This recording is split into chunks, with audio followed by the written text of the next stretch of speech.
Ala putih jembatan. Baru menyeberangi.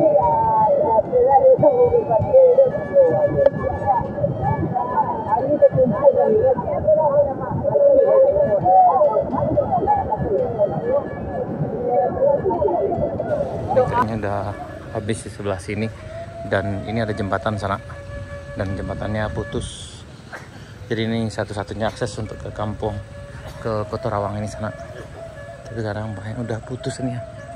Dan ini sana jembatannya, jembatan satu-satunya penghubung dari jalan utama menuju Kota Rawang dan kalau salah Sungai Salak sana itu terputus. Ini kejadiannya sekitar hari Kamis kemarin jam 7 kata Pak kita tadi sana. Dan ini kejadian sekarang. Dan dulu sungainya mengalirnya di bawah sini. Nih. Ini di bawah sini sana. Nih tempat motor lewat. Dan aliran sungainya berpindah sejauh lebih kurang 30 ya sekitar 20 sampai 30 meter ke arah depan kita ini sana. Ini.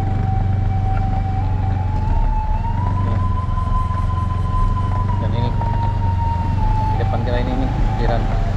Ini dengan inisiatif warga membuat jembatan darurat ini dengan menggunakan pohon pinang nih. Dan lewatnya ngeri-ngeri sedap juga sana. Karena kalau tidak hati-hati bisa jungkir balik masuk ke sungai mandi.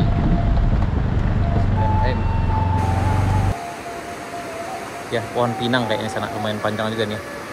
Dibuat dengan pohon pinang, tiga pohon pinang di sana sampai ke ujung.